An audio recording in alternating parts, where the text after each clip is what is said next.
Change SA. Let's have this conversation. Today is about accountability. Today we want to know exactly what your modus operandi is. Please everyone, go ahead and tag Women for Change SA and also tag Chris Brown. Let's have this chat. It has come to my attention that your entity doesn't exist. Now, what do I mean by this? Well, I took it upon myself to do some research on your organization. The first place I went is your website. Being a company owner myself, I searched for your trading name. I then went to the company's Intellectual Property Commission website and typed your trading name in the search bar. Upon further investigation, it came to my attention that your entity is in fact in final deregistration and has been deregistered since the 30th of March 2023 after no compliance for several years. Now, what does this mean? This means that your entity has not submitted mandatory financial reports in the past 2 years or more. I myself have a registered company.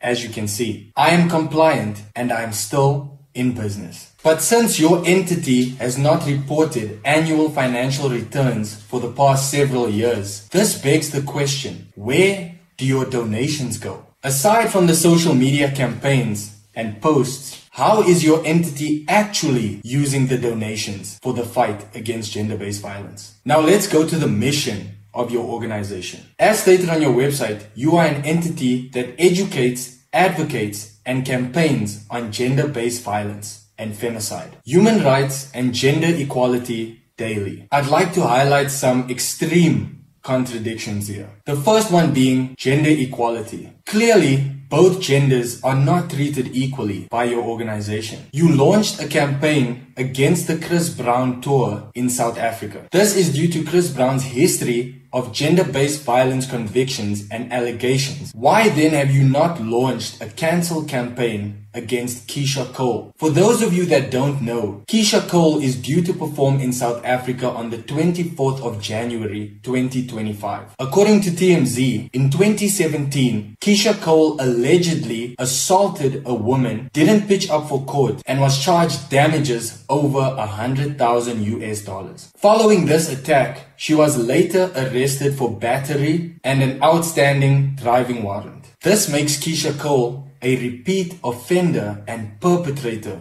of gender-based violence. But your organization seems to think that this is not worthy of campaigning against. Is this because Keisha Cole is a woman? It seems that the gender-based violence that your organization is fighting against is very one-sided. And this leads me to think that your organization is more interested in portraying men as the main perpetrators of gender-based violence. Second contradiction in your mission statement is the word daily. This would imply that your organization is up to date with current events involving gender-based violence in South Africa. Well, if you weren't so focused on Chris Brown, you would come to understand that there is currently a serious issue of gender-based violence taking place right now in the South African forex industry. But that's probably not as important as the buzz around Chris Brown's name. I can go on further to even contradict your pillars. However,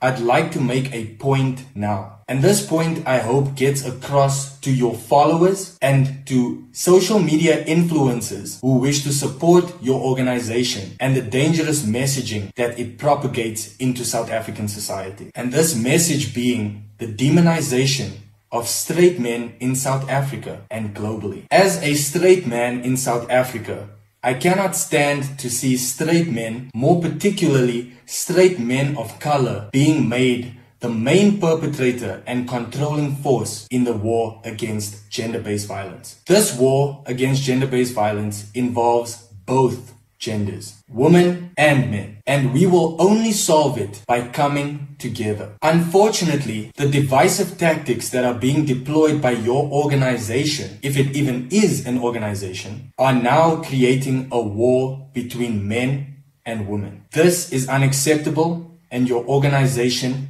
must be called to question and held accountable. To everyone that supports and donates to this organization, I implore you to hold them accountable and make us understand exactly what their modus operandi. 48 hours since calling for accountability on business documentation and other contradictions related to the entity's mission statement, and there's been no response. I went to their website to do some further investigation. This time I was interested in the people that work for this organization. You know what I didn't find? Information about the founder.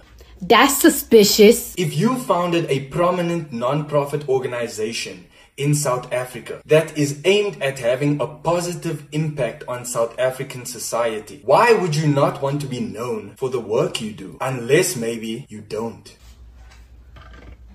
I did some further digging and discovered that the founder of Women for Change SA is a lady named Sabrina Walter. According to Facebook, Sabrina Walter is from Berlin, Germany and currently lives in Cape Town, South Africa. Now, why would a German feminist start a non-profit organization in South Africa? That's weird. Historically, every time Europeans came to African countries to promote social justice movements, it was usually a front for something more sinister. But let's keep digging. I then went back to the Women for Change website and clicked on one of the donation buttons. It seems that the donations go to the CMIYC Athletics Club. That's strange. What's CMIYC? Turns out the abbreviation stands for Catch Me If You Can.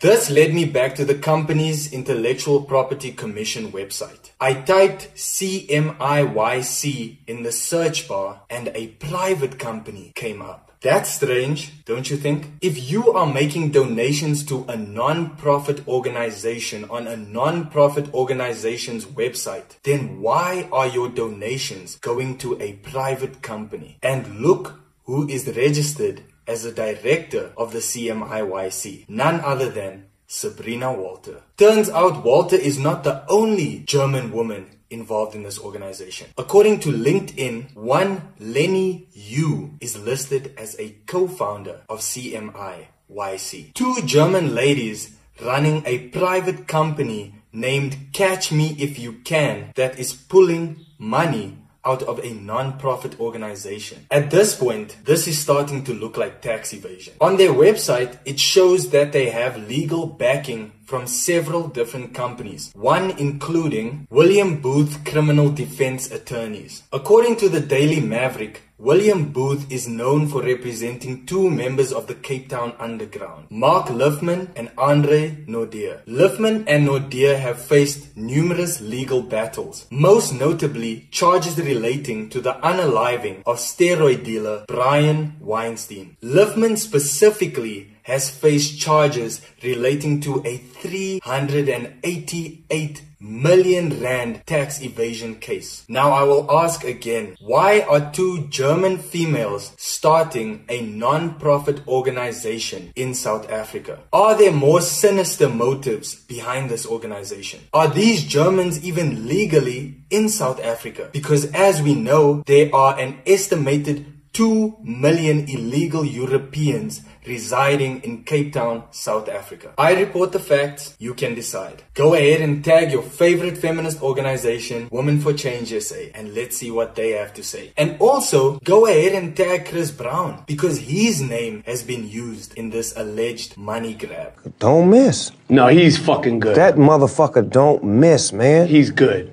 In the heat of battle, he don't miss. No. In the heat of controversy,